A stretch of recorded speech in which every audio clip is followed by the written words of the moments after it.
title it says wait till the host gets you into the room said it said districts 2 and 3. Oh, yeah, I mean maybe a typo or a mistake. Mm-hmm. Yeah. Yeah, it sounds like it. Sorry about that. Eric, you and Dan are the headliners. Yeah, it's just you and me, Biggie. I get to open for Dan. Or just watching. Or I'll moderate. They'll have the I've question. been brushing up on my knock jokes. I'm too white and bright. I got to dial that back. There we go. All right, Larry, do you think we should start yet, or 7:02? Larry, are you there? It's like Larry drifted off. You know, I'm here. I'm here. You might want people to mute themselves. Yeah. We're going to go through all that, but I'm just looking at the participant count right now, and I'm saying it's 7:02. Let's give 2 more minutes, so it's 7:04. All right, just to give everybody another minute or 2. Okay. Hi, Lou. Nice to see you. Hello, Mary Ann. Hello, hello. Hello, Lou. This is Larry. Hi there, Larry. Thanks so much for joining us. Nice. Okay, I'm only seeing 9 faces here. Jay, do we have anybody else to let in? Yeah, we have be also a chance for you to join in the conversation after the main event, so you can unmute yourself and ask a question at the end. The format of the forum, the candidates, just please mute and unmute yourselves. We'll ask the one candidate a question, and then have the second candidate answer that same question, and then that same candidate will get the next question. So it'll be kind of back to back. We'll kind of walk through that. 2 minutes per question or per answer. I've got my phone, so I've got a little timer. So I'll wave kind of when you have about 15 seconds left, and then I'll restate the question to the second candidate, and then they'll have 2 minutes to respond. Then we'll stay with that person who spoke last and have them be the first ones. So we'll alternate back and forth on who's first answering the question. Okay, and please answer directly and just to the point. So, okay, I guess I'll start with Eric for the first question. Let's see, and I'll put my little timer on here. So again, I'll just kind of wave my hand when it's about 15 seconds left, and then we'll switch over to the other person. Let me just find my little stopwatch on here. Okay. Eric, please, can everyone hear me okay? Is everyone? Okay. Briefly summarize how your professional, personal, and civic background has both prepared and has qualified you for the role as our Sarasota City Commissioner. So, Eric, please respond. Well, it started when I came to Sarasota. I was in high school, and I graduated from Riverview here locally. I met my wife there, and you know, we just had our firstborn, a daughter. But I used to bike those very same roads that we live in now. I mean, the Alta Vista and Arlington Park. I used to, you know, bike to Riverview when I lived on Weber. So like I say, I have a list of like my top 10 potholes in District 3, and Alta Vista has number 3, not number 1, unfortunately. But you know, against all odds, I graduated high school, became the first in my family to do so, and now I'm an attorney, and I represent businesses in Sarasota. I represent people doing estate planning in Sarasota, and I help them become financially independent, and as well as advising companies on making financial decisions. I've represented shop owners from downtown, small shops, small business owners before the city commission trying to get a permit. If you look at, there's a place called 99 Bottles. It's an amazing little coffee / beer place right next to Whole Foods downtown. You would think it's easy to open up. It took them over 2 years. And this was an established businessman who already had a business in the county and wanted to bring it into the city. That's the experience I have, advising business owners in Sarasota. I've served on numerous charity boards, on the Boys and Girls Club, Big Brothers Big Sisters, the YMCA, you name it. First Step, I volunteer with the Sarasota Bar Association. We've given, I mean, hundreds of thousands of dollars to charities, and these are the same organizations that helped me out, because when I was going to college, I received a scholarship from Teen Court, which I'm still involved with today. Over 14 years, I'm a judge at Teen Court, and I also received the scholarship from the Community Foundation, one that I didn't think I was going to get. Okay, thank you. That's the 2 minutes. So thank you very much. Thank you.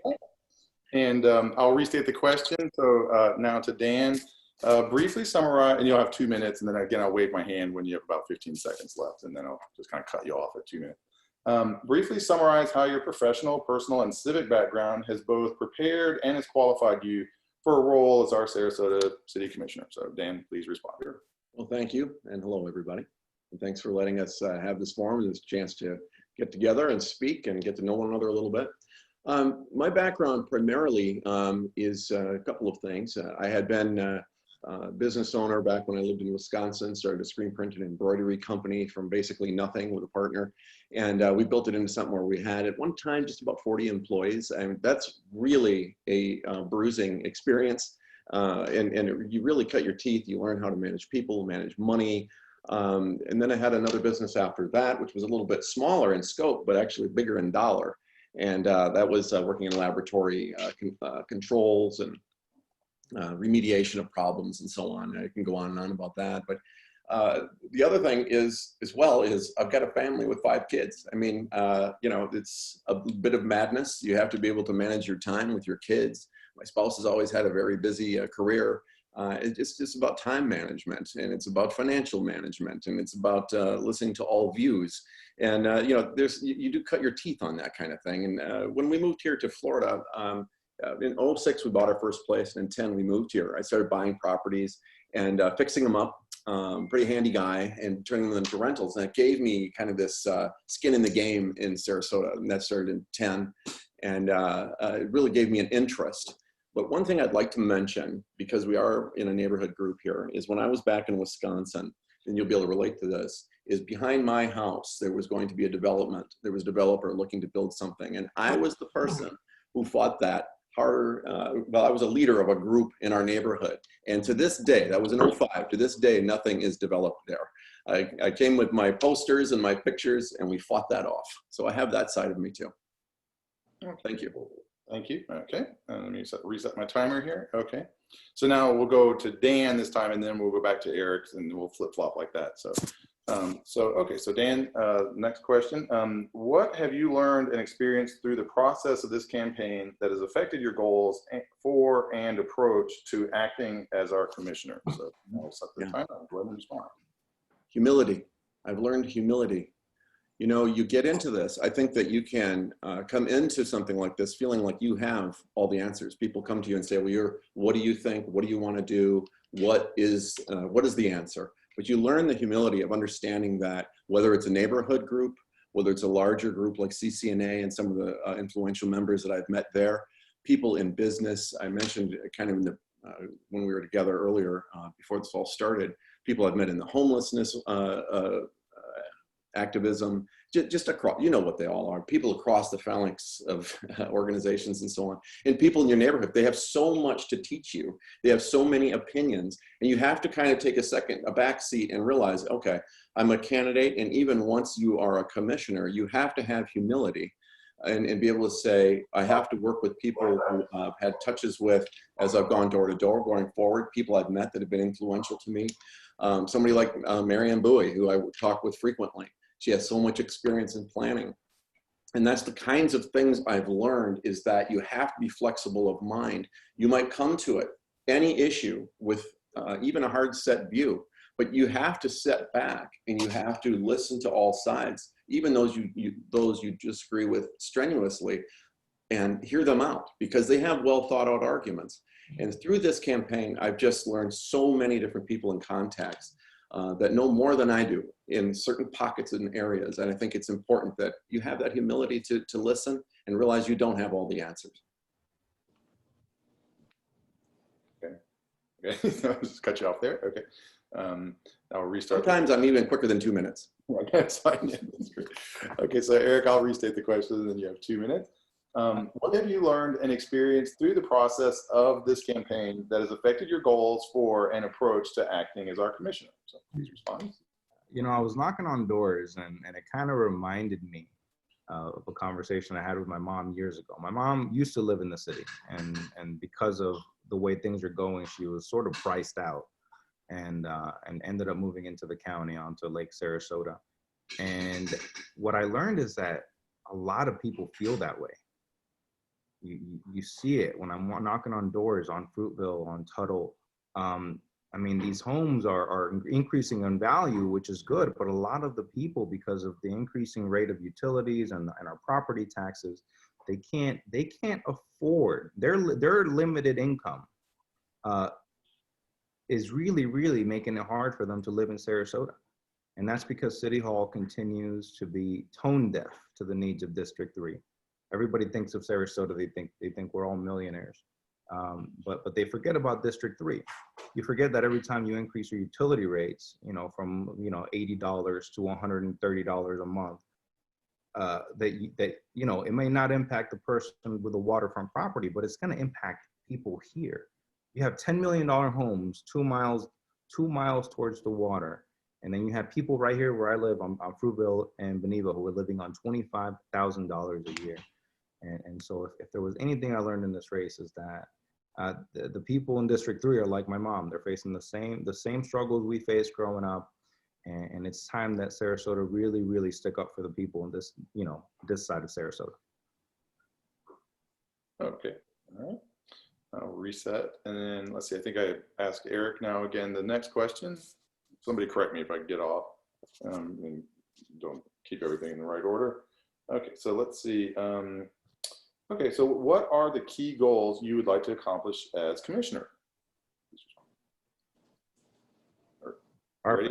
Yes. Okay, go ahead. Well, most importantly, I'd like to bring dollars back to District 3. We get the least amount of funding in the entire city. And that means that we get less patrolling, less code enforcement. We get, you know, less for our roads and street lighting. We need money back in District 3. That's one. Number two, I think we need to address a conservation easement. We really need to place Bobby Jones in a conservation easement and make sure that it does not get developed. We need to address our traffic concerns. That's a third one that's very important, because we're growing in population. And if we continue to disproportionately apply funds to Tamiami and the other side of 301, our roads are not getting the care they need. But development doesn't care about that, because we're growing at the same rate that the other side of 301 is, but we need the funds to fix our infrastructure and our plumbing and make sure that traffic is in line with everything else. We also need to address homelessness and affordable housing. Those are my top 5 as of right now. And I think it's our duty as a city to make sure that those things get addressed, not downtown, not on the waterfront properties, but in District 3 and the city as a whole. Thank you. Okay, reset the timer. Okay, so then Dan, I'll ask you the same question. What are your key goals you would like to accomplish as commissioner? Sure. Well, at virtually every door I go to and every forum I've been in, the first thing I lead off with is the first thing that I began talking about over a year ago, and that is our environment here, water quality, the bay water, and as it's affected by our antiquated wastewater system and by stormwater runoff. And Eric brought up the Bobby Jones situation, and that is such a big deal there. And shout out to Norm about this. Speaking of humility and learning, I spent quite a bit of time with Norm going over the effect that the easement would have on the stormwater that runs through from Lakewood Ranch through Bobby Jones and on and toward the bay. And I think the work that we need to do there to recreate it as a marshland for part of that property and parkland as well, but then to also make it such that it is protected for 100 years. And Eric and I are on the same page on that. And I think it's something that's absolutely important that we do. So the environment certainly is key in how we manage our water. Something else, I think we're at an inflection point here with our arts and culture organizations in the city. As we're heading into difficult economic times, we're seeing some of our key organizations leave town, such as the Sarasota Players and Moat Aquarium. They've made plans to leave. We may lose the orchestra, things of that nature. So my vision would be that over the 4 years, we come up with a way that we can make everybody happy. Hard to do. We make everybody happy with Selby Gardens plans and with the orchestra to keep them in town. Very important. And then, you know, something else I think that's really important here too. And Marianne, looking at you, we've talked so much about city planning. I think to have effective planning is very important for us. Thank you. I want to wave my hand. You still have 15 seconds. So I still have 15 seconds. All right. Well, for a long time, we went without a city planner here in Sarasota. And I think it's important that we do have Steve Cover. I think he has the best interest at heart for the city and along with his staff. And, you know, we have big plans for the city and I'm glad we have him here. Okay. Yeah. So yeah, when I wave, you still have 15 seconds, but then. Yeah, that's right. That's right. I missed that. I mean, I didn't miss that. I forgot that. Okay, so I think, let's see, now I ask Dan the next question. Yeah. Is that right? Okay. Okay, let's see. Okay, incumbent commission candidate Willie Shaw lists these among his top priorities: affordable, meaningful, attainable housing, and proactive economic development, especially job training and job readiness training. With that in mind, what are your thoughts towards incentives to draw businesses and the city actually providing a jobs program? Do you share these goals? And if so, what would you do to achieve these goals? Say 2 minutes. Sure, 2 minutes. Well, the first one he had mentioned, and are you asking me about my thoughts on affordable housing as well? Or are we just talking about the, yeah, just both of those? Sure, yeah, I mean, with those in mind, just what are your thoughts as for incentives to draw businesses in the city? Well, let me stop the question here. Sure. Okay. So you're talking more about that. I mean, you can offer incentives. I mean, we're heading into a difficult time, as I mentioned, economically, potentially. Sure, you know, I mean, we have to do what we can to try to draw business to the area. And, you know, one thing we've never had is a problem drawing people to the area. Sometimes, though, we have a hard time drawing business to the area that employs our younger people. I think that's a big challenge here. People think, well, the young people have nothing to do here. It's that they have nowhere to work here.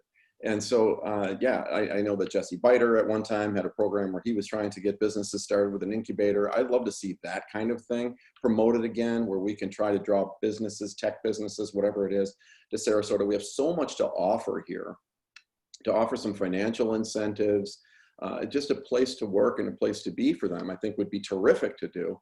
And so, yeah, I see that as something that is very important for the city, because we can't just be looked at as just a beach town and just arts and culture. We can be a tech city. We can be a lot of things here. There's so much to offer, so many pieces. So I think that's important to do. And just speaking briefly about the affordable housing issue, you know, this is a real tough one to tackle because you need to have some density to make it happen. You have to have some lesser parking requirements and so on. And I'm not sure that in every area we're ready for that. And I know there's a lot of pushback in District 3 about those kind of things. And so we have to identify where we can make that happen, and then we can go after it aggressively at that point. Okay. All right, and I'll restate the question again, and then Eric can answer. Incumbent commission candidate Willie Shaw lists these among his top priorities: affordable, meaningful, attainable housing, and proactive economic development, especially job training and job readiness training. With that in mind, what are your thoughts towards incentives to draw businesses and to draw businesses in the city actually providing a jobs program? Do you share those goals? And if so, what would you do to achieve those goals? So I have 2 minutes. Thank you. The city does a terrible job at attracting businesses to Sarasota. We have a whole business development department that is sort of a duplication of what is already being done at the county level. I think those funds need to be used to help the businesses that are struggling now here in Sarasota, instead of trying to bring in more people to compete with the businesses we have. So I think if the city really wanted to help the business community in town, they would just get out of the way, to be honest with you. And we would repurpose those funds and do something meaningful with them. And when it comes to affordable housing, we need tiny homes, we need accessory dwelling units, but what we need to really do is recalculate how we think about what's affordable. You can't take the median of, like I said before, someone living on $25,000 a year here and someone in a $10 million home and on the water and say that the average or the median is affordable, which is not. Affordability in Sarasota right now is creating a home that is affordable for someone that's making $50,000 a year, an individual making $50,000 a year. That is affordable. If it's affordable for them, sometimes it's within 20% of that, but that's not affordable. Trust me, I grew up very, very, very poor. I'm from the Dominican Republic is where I was born. I didn't have floors or indoor air conditioning or hot water. And coming to America and making it, I'm telling you, that's not affordable. So we really need to address that by accessory dwelling units, recalculating how affordability is calculated, and allowing for tiny homes and similar concepts that have been adopted all throughout the United States. Reset. Okay, so now I'll ask you the next question, Eric. Okay, physical distancing has changed our world. Please share your solutions to address the flu virus or the COVID-19 situation we find ourselves in. So go ahead.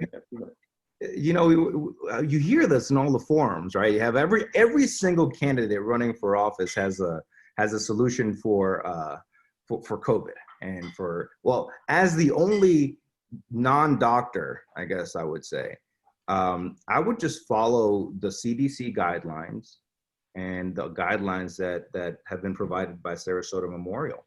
We can't think we have all the answers. We have to consult with the experts on this. And I can't tell you how viruses are spread or how to prevent them, but I can tell you that I can go to the experts and we can formulate a city policy that is pretty much in line with their recommendations. And that's what I would do.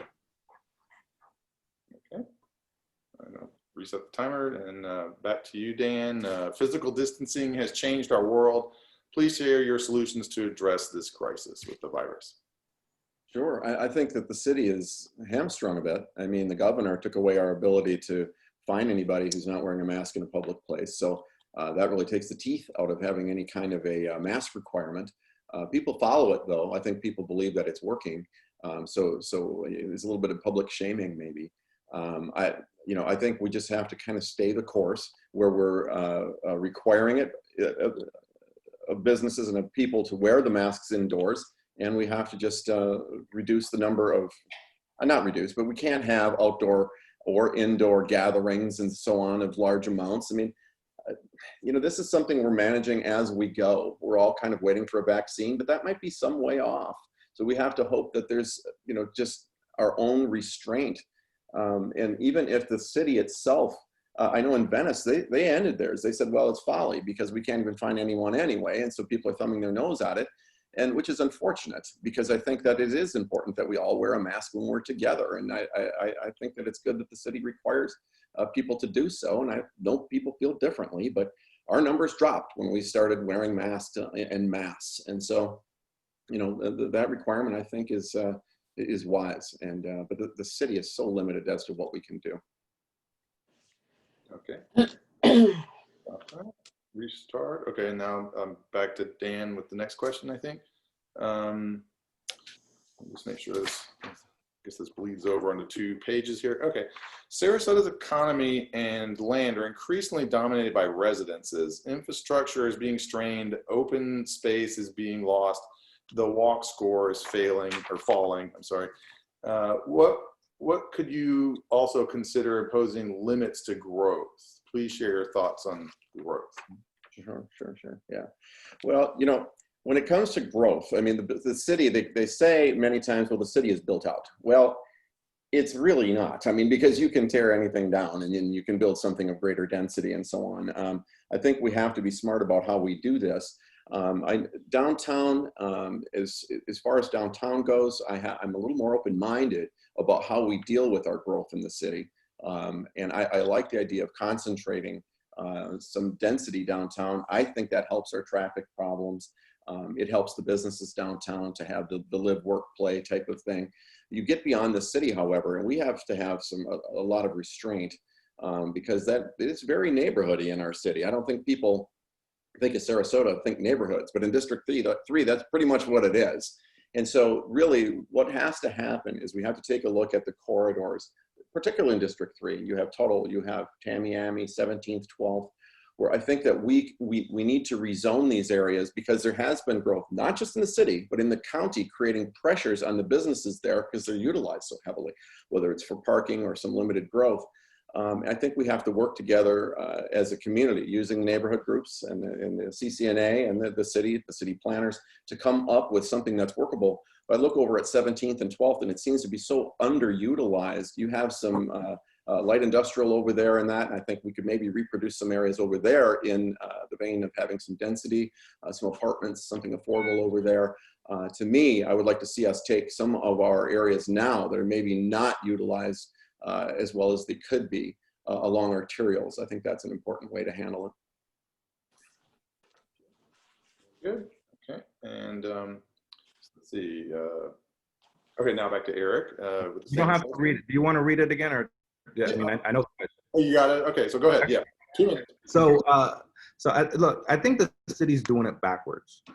You know, we basically center our planning around development instead of planning and then having development plan around that, which is the way I believe things should be done. I'm endorsed by the Realtor Association of Sarasota. I'm also endorsed by Controlled Growth Now.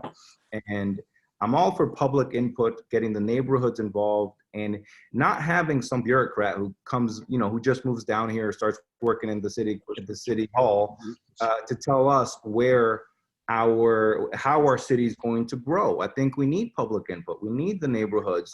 And the solution boils down to 3 things: covenants, easements, and right-of-ways.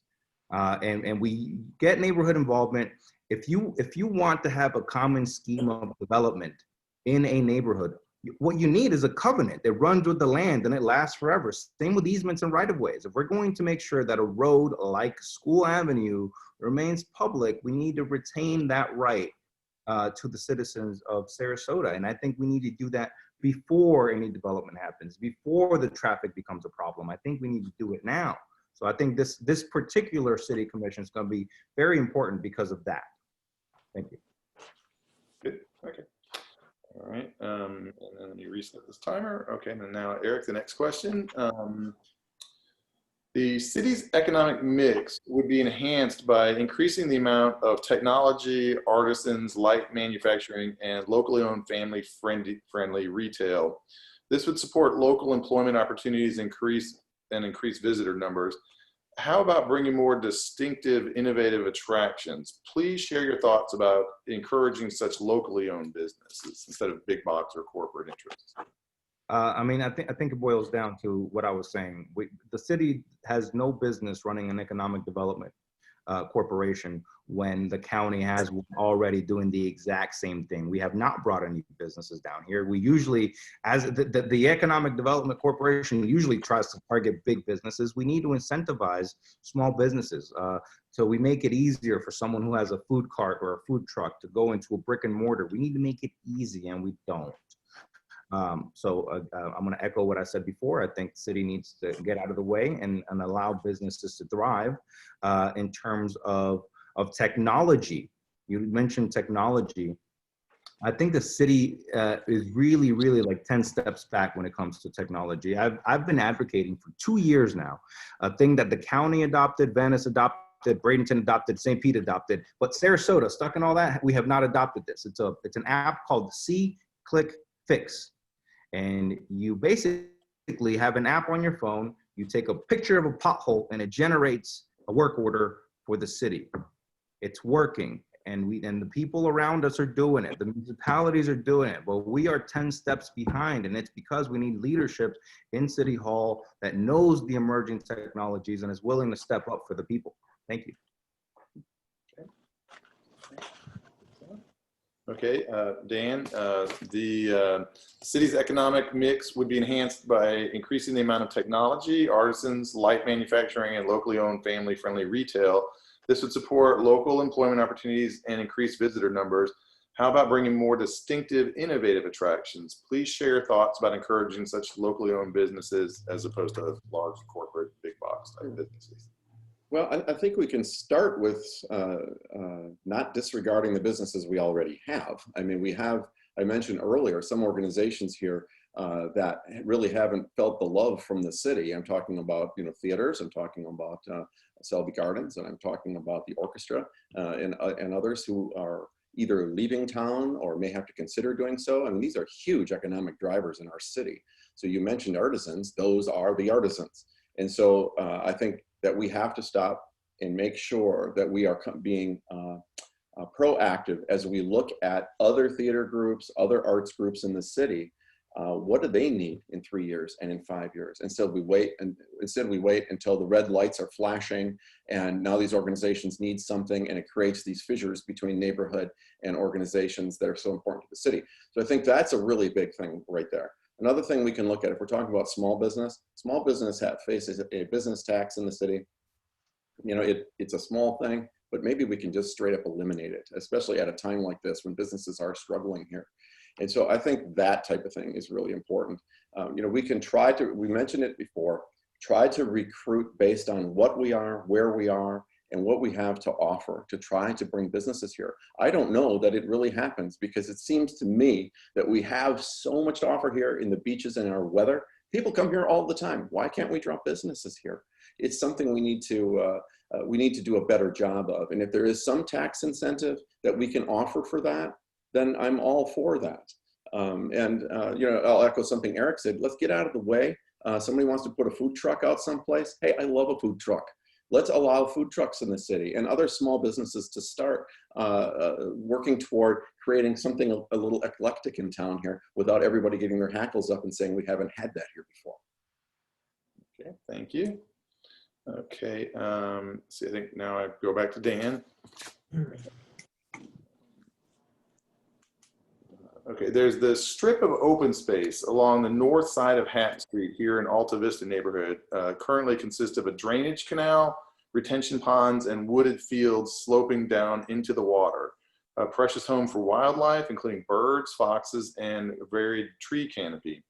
The open space is vital for flood, pardon me. This space is vital for the flood control. Do you see any circumstances in which you would approve development there? Would you be willing to pledge to do everything in your power to protect and save Hatton Street from further development? Yes, absolutely. I mean, I signed the form against that. I forget the word offhand, but yeah, it's just simply too shallow. It's too close to the schools there. First of all, the road there doesn't really do a good job of servicing residential traffic. But, you know, we see a green space. I always joke all the time that every time I see something out by UTC where there's something in construction, I always say to my wife, oh, Benderson spotted some dirt. Can't have that. We got to pave it. No. If we're going to develop anything there, I would like to see a nice curvaceous path going through there for jogging, running, walking your dog, maybe with some workout stuff alongside of it. That to me would be a great use of that spot there to develop that area there. It just doesn't lend itself to it. I went there and I stepped it off, and there's just not enough room to have a driveway, a structure, a backyard. I mean, it's just not. So we'll be pushed right up to that environmentally sensitive area. And can we leave an environmentally sensitive area alone for once? Let's stop and Petition, that was the word. Petition, yes. Eric, would you like me to restate the question? Oh, thank you. I actually sent this out on a couple pieces of mail. So for those of you that live in District 3, you got my mail piece. Yes, we're going to preserve Hatton Street, and that's a big priority for me, especially in the precincts, you know, 217 and 215. All high density proposals need to adhere strictly to the comprehensive plan as well. That's another priority of mine. So yes, Hatton Street, fully in support. Just for the record, my house backs up to that ditch on the other side of there, so I would really like to see that not get developed. Just my 2 cents worth. We gave the right answer then. Yeah. No brainer in my mind, but anyway, so okay, so let's see, back to Eric. Sustainable energy. The city passed a Ready for 100% renewable energy pledge as advocated by the Alta Vista Neighborhood Association. Yet most all climate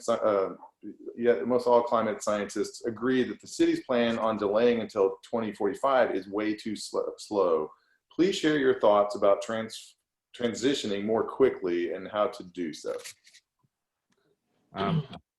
There are many ways of reaching alternate sources of energy, and they boil down to wind, solar, and geothermal. I think Sarasota is the prime location to target all of those. We need solar energy. We have the water that we can definitely use to get some tidal energy going on.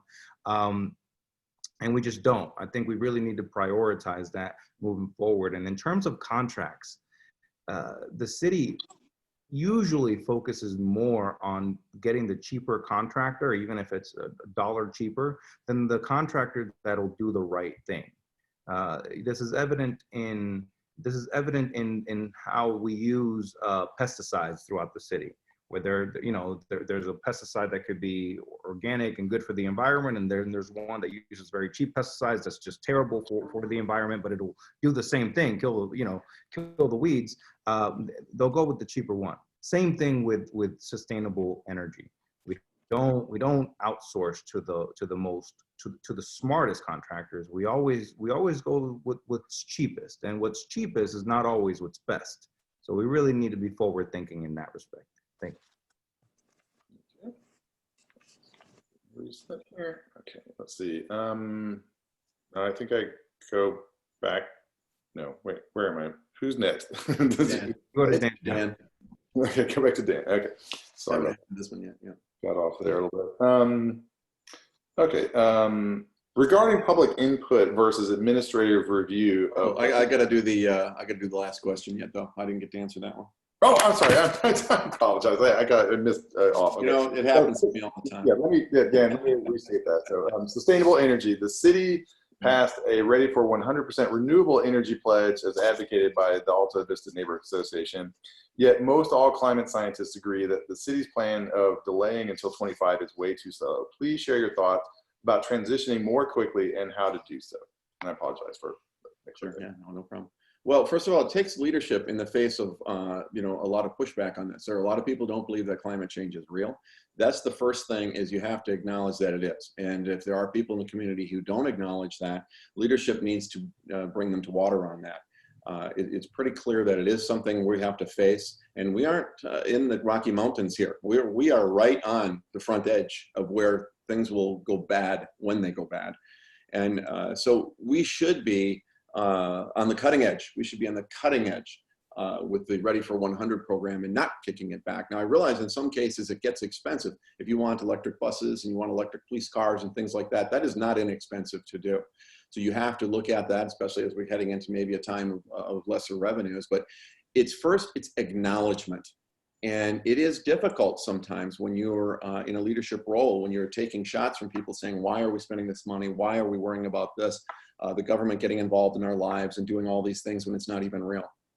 Let's face first that it is real as a commission and move forward and not kick it down the road. When this was first signed, said, yeah, we're going to do this. Easy to make that resolution. It's another thing to do the heavy lift and say, let's make some decisions that will actually get us toward our goal. And being a leader on the Gulf Coast, Sarasota should be a leader on the Gulf Coast of this type of technological change and this acknowledgement of the environmental challenge that we have in front of us.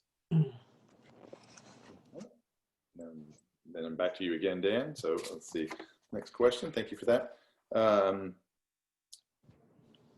Yes, okay. Regarding public input versus administrative review of proposed development projects, when should affected residents get to voice their objection or their thoughts on a development? Sure. Early on and more frequently. I've been on record as I am in favor of administrative review in the downtown core. But let's get something else straight. I am not in favor of it outside of the downtown core.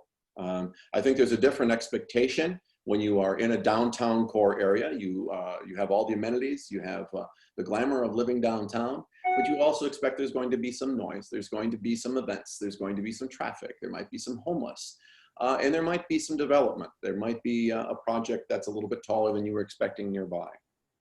So I can stomach that. But even in that case, I think that we don't involve really anywhere in the city when there's going to be any kind of a zoning change or whatnot. We go to the affected people within 500 feet. That is a joke. People are affected far further than that. And we need to alert people in a greater area than just that. And we require more than one meeting that is really just a formality that really doesn't have any kind of role in planning. And even in the case of where there is admin review, I would still like there to be a more involvement of the people up front, and say, well, why would a developer care? Developers are people too. They don't want to create something that is going to create bad blood as the project comes along. They want to help build a good project in the city. And that can only be done with the involvement of people early on, not one meeting for people who are within 500 feet of the project, but people within a greater distance. I'll leave that to Steve Culver to determine what that is. But we need to get people involved early, and that makes for a friendlier project. I know we had that nearby where I live. That happened, and it went smoothly, where the developer came to the association, the neighborhood association early, and it sailed through the process because of that involvement and that working back and forth between neighborhood, developer, and city. Okay, thank you very much. 2 minutes exactly. Eric, regarding public input versus administrative review of proposed development projects, when should affected residents get to voice their objection? The answer is early on. And I've been on the record saying that we spent 3 years and $1,400,000 trying to create a form-based code. And then we just decided to stop. We just threw that money out.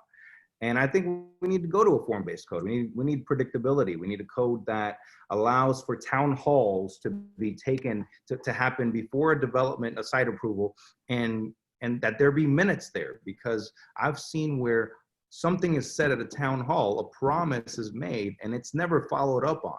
So we need accountability. We need a code that is predictable. We need a code that allows online options for our the neighborhoods to get involved and for you to comment, and you don't have to be there physically. You can appear via the internet, and numerous cities around the United States are following this model. They've increased participation by about 400%.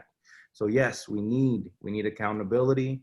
We need notice. We need input. We need online options, and we need to get the neighborhoods involved. And that's my plan. I'm going to really push for a form-based code that allows all of this and makes it predictable. And I think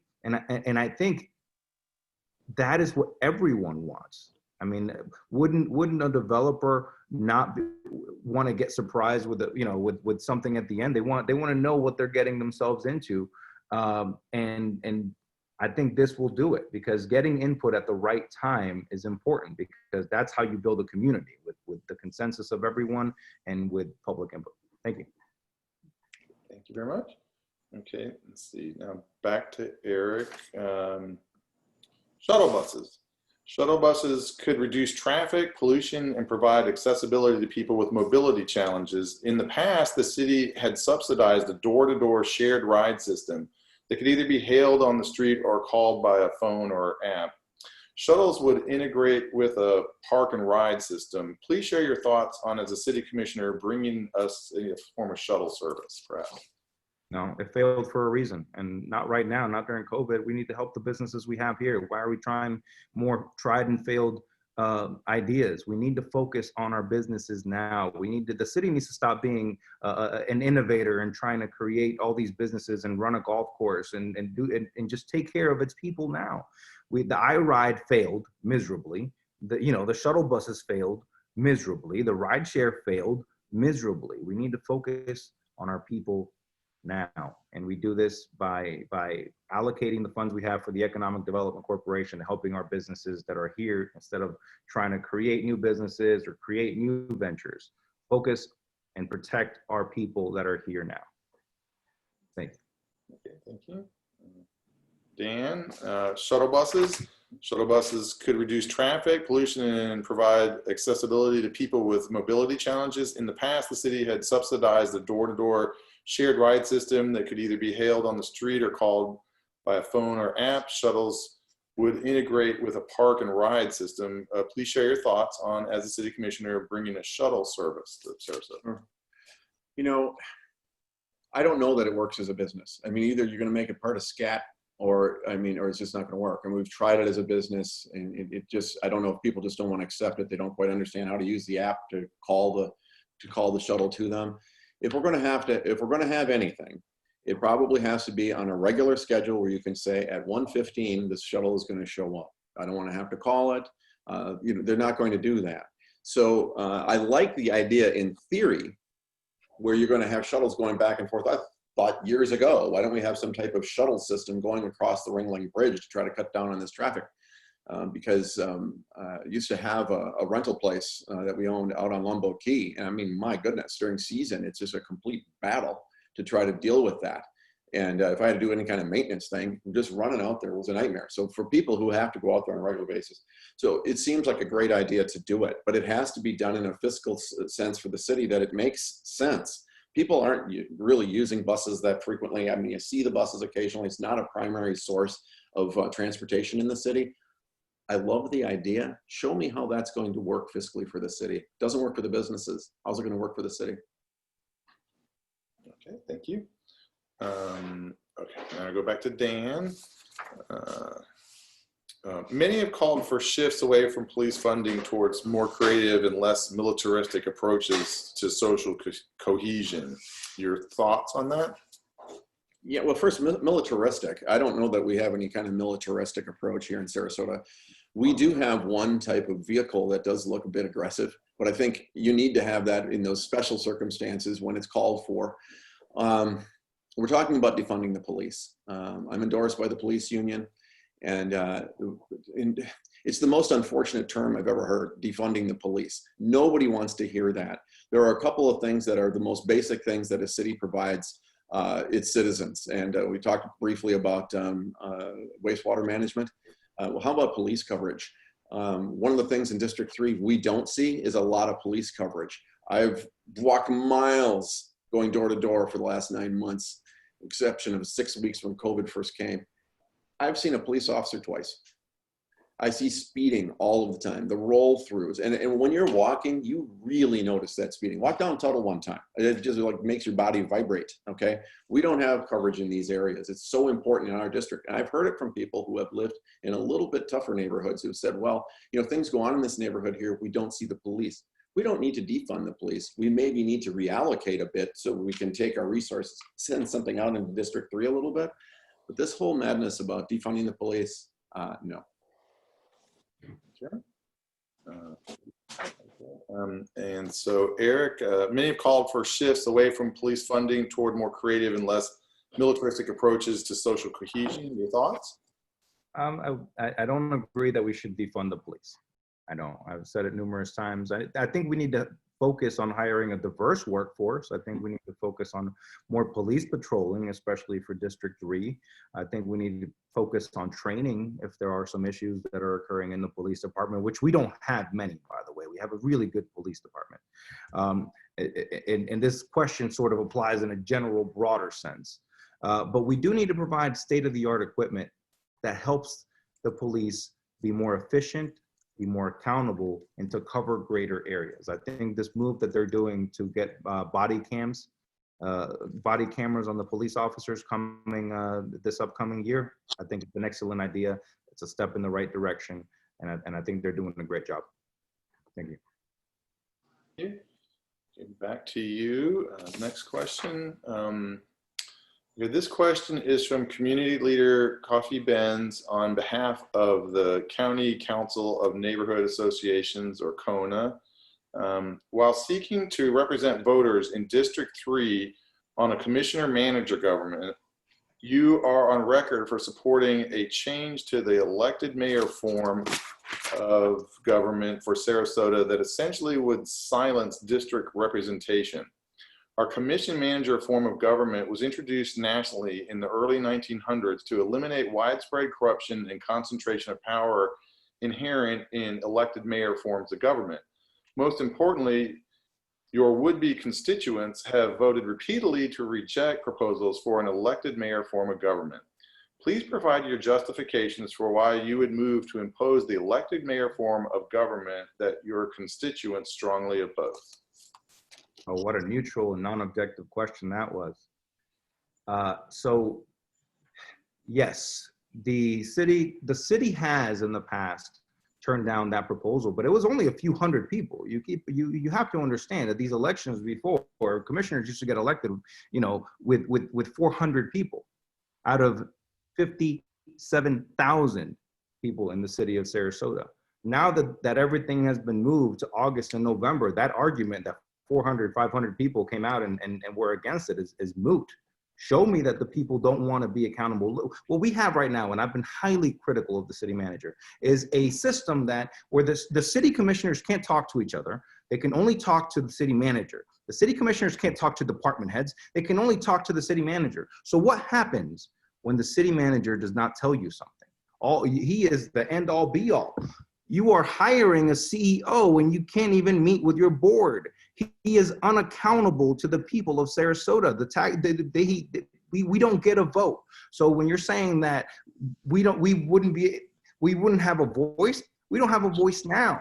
I think by allowing the population in District 3, District 2, District 1 to vote and put it on a referendum to take out the city manager, or to have an elected mayor that has more power than what we have now, because we have a mayor, but it's more of a ceremonial head. Our mayor has no power whatsoever. No power to counter the city manager, no power to talk outside of chambers. And I think we need to change that. And I think this form of government, mind you, I'm in favor of the city manager or the mayor being accountable to the people, but that concept is different in all the municipalities. But I think it's the right way to go, and it provides a lot of insight and a lot of accountability so that they can do a better job, because right now I think it's lacking. Thank you. Okay, thank you too. Dan, this question is from community leader Coffee Benz on behalf of the County Council of Neighborhood Associations, CONA. While seeking to represent voters in District 3 on a commission manager government, you are on record for supporting a change to the elected mayor form of government for Sarasota that essentially would silence district representation. Our commission manager form of government was introduced nationally in the early 1900s to eliminate widespread corruption and concentration of power inherent in elected mayor forms of government.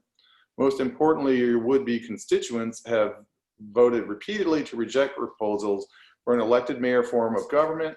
Please provide your justifications for why you would move to impose the elected mayor form of government that your constituents strongly oppose. Accountability. Right now, we don't have accountability for the person who is the day-to-day leader of the city. When you go door to door and talk to people, a lot of them don't know who Tom Barwin is. They don't have any idea how it works. And you engage people when you say, this is the man or woman who's going to run the city. This is the person who would give them a 2 or a 4-year term, and say, okay, how did they do? Will they stay or shall they go? The thought that there wouldn't be district representation, I don't think is necessarily true. We're still there to vote. It would not be a fiefdom of the mayor at that point. What you have now with Tom, and I know people say that when Eric and I get together, we have the same views on things, but in this, I think we essentially do. He's been here for 8, 9 years. He knows the levers in the government. He knows the people to talk to. He knows to keep 3 of the 5 commissioners happy. He knows all what's going on in the city. And let's take Tom out of this, okay? Tom's doing what maybe I would do. You would create your areas of power, and you would create the city in the way that you want it to be. But he's not elected, and he's really not appointed to that. But that is how it happens. He's making 10 times as much money as any commissioner is, and he's not accountable to the voters. He's not. He's just got to keep 3 people happy on the commission. Do a little of this for them, do a little for that, of that. We are a big city now, okay? 58,000 maybe is not a big city, but we are the heartbeat of 700,000 people in the area. This is a city where during the day it swells to a much larger city with services required and businesses that come here and thrive or struggle, because we don't have the type of leadership that's necessary to make decisions on a day-to-day basis. The commissioners meet every 2 weeks. Can't meet and talk, chat on the outside. And Tom sits in at the meeting. He's got his allies, and that's the way it goes. And there's no accountability at all to the voters. That's why I feel differently. Thank you. Okay, last question. In summary, Dan, what distinguishes you to make you the superior candidate? How do you think you would do a better job? Yeah, well, thank you for that question. I think it's experience. You know, I've been around for a while now. I've raised 5 kids. I've owned about 30 properties. I've owned a few different businesses. And, you know, my kids are all very successful people. They're, you know, in their late 20s, early 30s. You know, most of them have letters after their names. When they do something big, they call the old man. And so what I'm saying is hire the old man. I've had businesses. Some have thrived. Some haven't done as well. But I've learned from it. And if you take a look at where I am now, the city's about to go through some difficult times. I've been through difficult times. I understand how you have to husband your resources. I understand how you have to provide basic services to get your family through difficult times and to get a city through difficult times. We have to make sure we fund the things that are necessary and maybe set aside the things that aren't. These are going to be difficult times possibly coming up ahead here. And I've been through those things. When you get on an airplane, you want the pilot who's been through some rough weather and landed that plane on the other side, and I've done that. Let's have a minute. Okay, you're good. All right, reset. Sometimes it pays to be succinct. I'm trying to go on. I just let you know. Okay. It's done. I can answer. Sure, Eric. Go ahead. Yeah, go ahead. So I'm, you know, I have bipartisan endorsements. Conservatives and liberals alike have supported me. I've served on charity boards over the last 15 years. I'm locally grown, Riverview grad. I used to bike these streets. I used to manage a Walgreens here for a very long time. I have a stake in the community. I have a newborn daughter that I'm trying to create the best environment for her to grow up in and for her children to grow up in when I'm a grandfather later. You know, I've been supported by competing organizations that normally don't see eye to eye, but with me, they do. You know, and it's because I didn't come to the community, I came from the community. I've been around the block. I mean, I can name off potholes in different parts of the city because I've walked them. I mean, I've knocked on these doors and I've knocked on doors for other candidates in the past. And before that, I used to bike them when you know, when I was a teenager. And I'm back to this community. I'm invested. I've been here and I love Sarasota and I don't intend on going anywhere. And that's that caring aspect and invested aspect is what sets me apart, I think. Okay, very good. All right, and that concludes the preset question. So Larry, did you want to come back in and say anything? I asked to unmute him. Larry, are you there? I'm hitting the ask unmute button. I'm not sure if he's there. Does anybody have any questions? Does anyone want to raise their hand? And okay, Carol, you have a question? I guess I'll start with her and I'll ask her to unmute. I typed it in. I typed this question into the chat and I cannot make it post to save my life and it's driving me crazy. So thank you so much for asking. For Erik Arroyo in particular, but if Dan Clermont has something to say about this, I'm interested in hearing that also. I'd like to hear, you gave examples. I've been a bicycle my lifestyle is based on the bicycle and I've been interested in bicycle activism since the mid-1980s. So I recognize your references to easements and right-of-ways as being relevant issues. I've never heard of a covenant, I guess because you're a lawyer, you know that word. I don't have a smartphone and the See-Click Fix app is also news to me. But my question is, you mentioned, I'd like to hear more examples besides School Avenue, which you mentioned, where attention to right-of-way easements and covenants is needed. And I also want to mention that sidewalk widths was a major flaw, a big flaw. I don't know, I think there were other flaws in the form-based code effort besides sidewalk widths, but to my mind, sidewalk widths is, you know, reason enough to scrap it. So that's relevant to the form-based code issue, and it's a really tough issue in Florida, especially where it was developed in the age of the automobile, and it was more expensive to put down roads, and so they scrimped on the asphalt as much as they could everywhere. So this is a really tough issue, and I'd love to hear what you could say about, you know, other examples besides School Avenue, and any way that you can conceive of this being involved in the developing if there's another possible future effort of developing a form-based code. Or maybe your head will explode with this, I don't know, but I'd like to hear both candidates on this if they If both it have something doesn't- to say. My head Thank doesn't. Yeah, I'm not getting a lot of sleep because of the baby, and my head doesn't explode then, so I don't know. If it will Okay, now. you're safe. There are countless other examples. I've been in support of shade becoming a complete street. That's a designation Okay. given by by the Department of Transportation. I've been in support of Hatton Street. I've been in a big proponent of the Legacy Trail, making sure that the Legacy Well, Trail gets Yeah. to all the neighborhoods of Sarasota. I'd like to see the Legacy Trail extend to Bobby Jones. I mean, Bobby Jones is right here behind me, so I'm. Yes. Okay. Well, sure.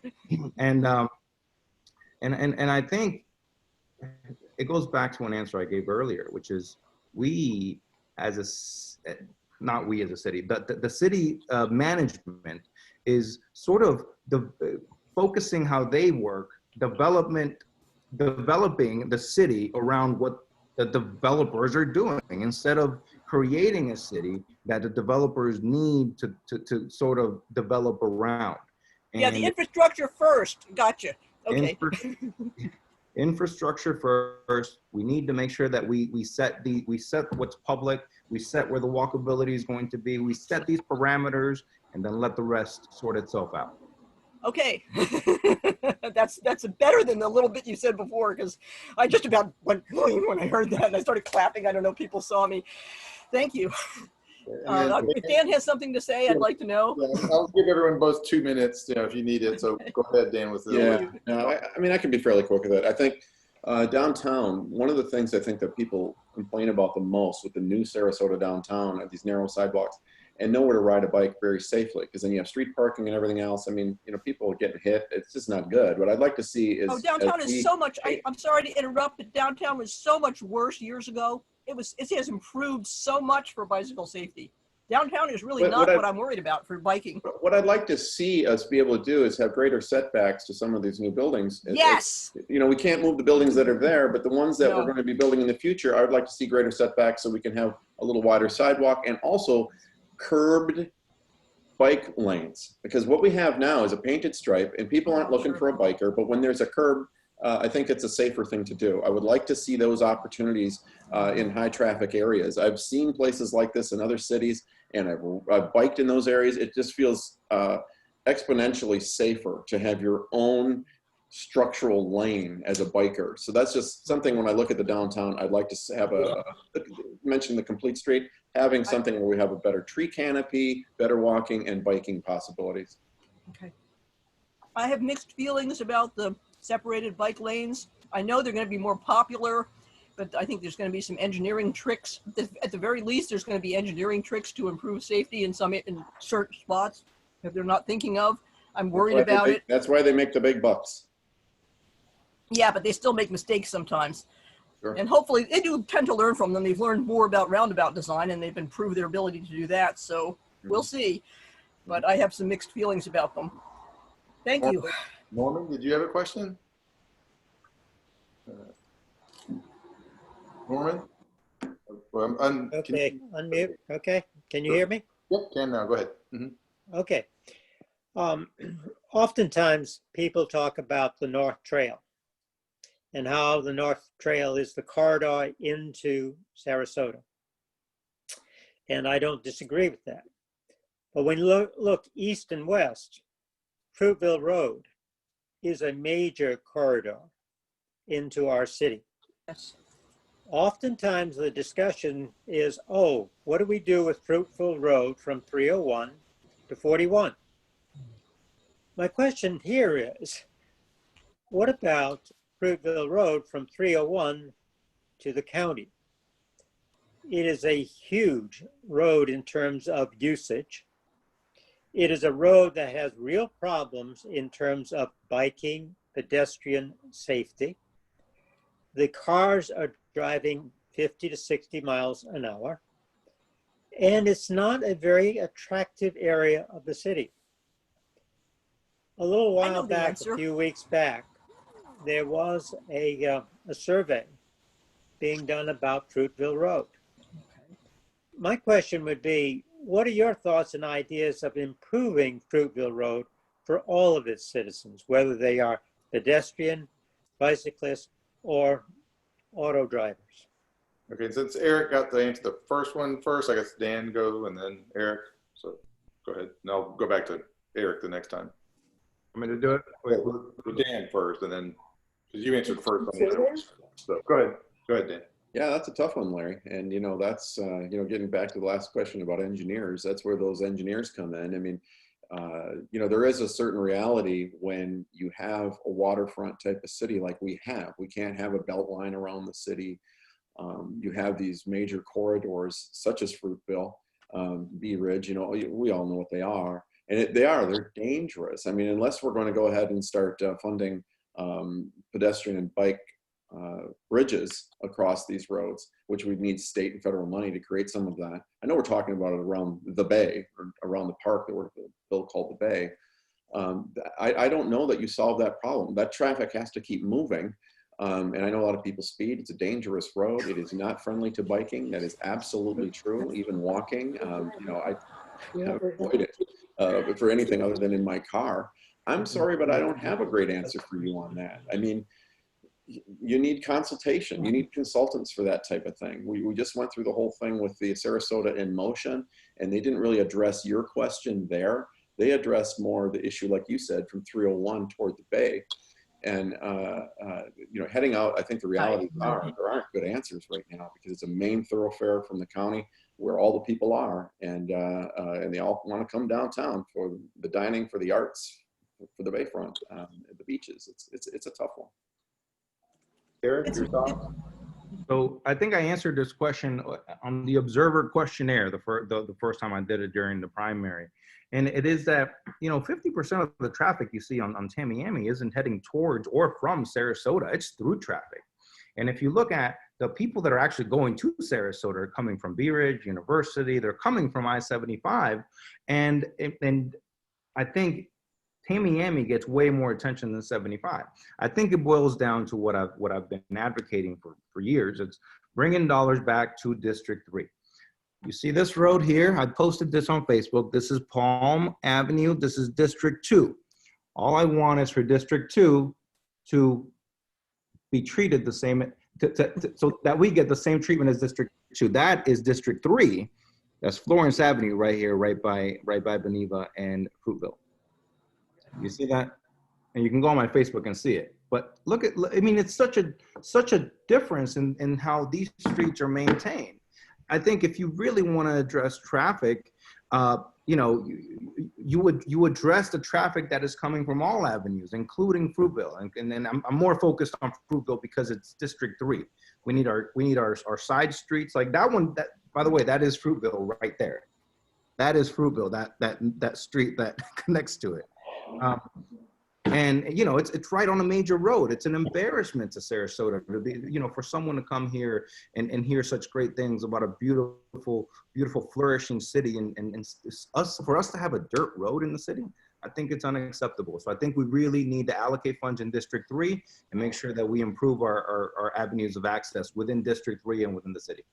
Thank you. I need to say that it's my understanding that the state, the road, Fruitville east of, I think, 301 or somewhere close to there, somewhere east of 301, it starts to be a state road, and the state is actually planning, you know, they're working on developing a plan to improve it. So it's out of the city's hands as far as I know. If somebody knows different, please correct me, but I needed to say that.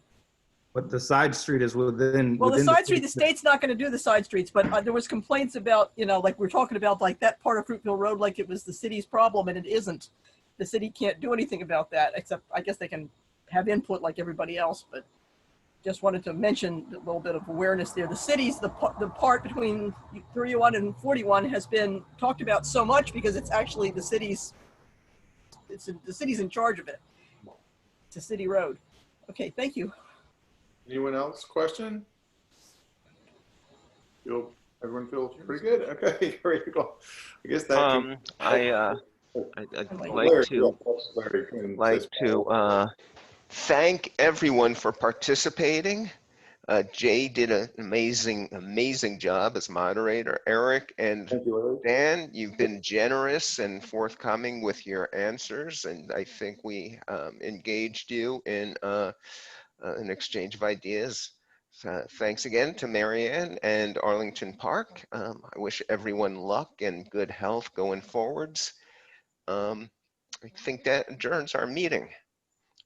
If anybody wants to chat informally for a few minutes, great. Otherwise, well, the formal part of the meeting is done.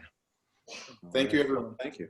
Thank you. Thank you all very much. Thank you all. I'd just like to say I'd like to stick around, but my wife is waiting for me. We are driving to Jacksonville for something with our son tomorrow, and we're going tonight. So I got to get rolling. Safe travels. And my wife, so Thank you all. This was terrific. And you have my email address that was in the chat. If you have any further questions, please send it along. Thank you. Thanks, Dan. Larry, Thanks, Eric. will you everyone. clarify where you're going to post the video? I will put it on a Google Drive and give you the link. Okay, so so yeah, you can download it. I'll send you an email on that. Okay. All right. Anyone else? Bye, everybody. Maureen, I'm going to hit the end button. So bye-bye. Bye. Bye-bye. Thank you. Good night. Elvis has left the building. Good night, everybody. Hi, Stanley. Hi, Stan. I recognize him now.